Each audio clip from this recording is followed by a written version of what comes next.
সোমবার সকালে উত্তর চব্বিশ পরগনার স্বরূপনগরের কাছে হাকিমপুর চেকপোস্টে বিএসএফ কয়েকশো বাংলাদেশি পুরুষ, মহিলা এবং শিশু আটক করে। ভোটার তালিকার চলমান এসআইআর সম্পর্কিত ক্রমবর্ধমান আশঙ্কার মধ্যে তারা সীমান্ত পেরিয়ে বাড়ি ফিরে যাওয়ার চেষ্টা করছিল বলে অভিযোগ। বিএসএফ এর 143তম ব্যাটালিয়নের সদস্যরা সীমান্তের নদী তীরবর্তী অংশ পর্যবেক্ষণ করার সময় এই গতিবিধি শনাক্ত করে এবং জিজ্ঞাসাবাদের জন্য দলটিকে আটক করে। একটি সূত্র জানিয়েছে যে এই বছর আটক হওয়া সন্দেহভাজন অবৈধ বাংলাদেশি নাগরিকদের মধ্যে এটি সবচেয়ে বড় একক দল। উত্তর চব্বিশ পরগনার ছিদ্রযুক্ত সীমান্ত বেল্টের মাধ্যমে বিপরীত অভিবাসনের প্রচেষ্টার লক্ষণীয় বৃদ্ধির পর এই ঘটনাটি ঘটেছে।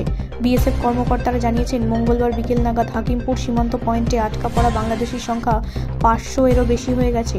সোমবার রাত থেকে জিরো লাইনের কাছে ক্যাম্পিং করা আটক ব্যক্তির কম্বল এবং প্রয়োজনীয় জিনিসপত্র বহন করে অবৈধভাবে ভারতে প্রবেশ এবং বৈধ কাগজপত্র ছাড়াই কলকাতা শহরতলিতে কাজ করার কথা স্বীকার করেছেন।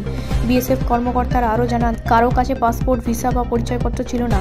অনেক আটক ব্যক্তি জানিয়েছেন যে তারা বছরের পর বছর ধরে বিরাটি, মধ্যমগ্রাম, রাজারহাট, নিউটাউন এবং সল্টলেকে অবৈধভাবে বসবাস করেছেন। মূলত গৃহকর্মী, দিনমজুর বা নির্মাণ শ্রমিক হিসেবে কাজ করেছেন। এই মাসের শুরুতে হাকিমপুরের অধীনে তরালি সীমান্ত দিয়ে ফিরে আসার চেষ্টা করার সময় আরও 94 জন বাংলাদেশিকে বিএসএফ আটক করে। সাংবাদিকদের সাথে কথা বলতে গিয়ে বেশ কয়েকজন আটক ব্যক্তি বলেছেন যে এসআইআর-এর অধীনে নথিপত্র তীব্র যাচাই বাছাই আতঙ্কের সৃষ্টি করেছে। আমি 1 দশকের বেশি সময় ধরে ভাড়া বাড়িতে থাকছিলাম এবং গৃহকর্মী হিসেবে কাজ করছিলাম। আমার কোনো নথিপত্র নেই। এখন আমি সাতক্ষীরায় ফিরে যেতে চাই, তকলিমা খাতুন বলেন। বিএসএফ কর্মীরা জানিয়েছেন যে এই ধরনের অভিবাসীদের আটক করা হলে জিজ্ঞাসাবাদের মাধ্যমে তাদের পরিচয় যাচাই করা হয়। প্রত্যাবাসনের জন্য বিএসএফ তাদের বাংলাদেশি প্রতিপক্ষ বর্ডার গার্ড বাংলাদেশের সাথে যোগাযোগ করার আগে আঙুলের ছাপ এবং ছবি সহ মৌলিক তথ্য সংগ্রহ করা হয়।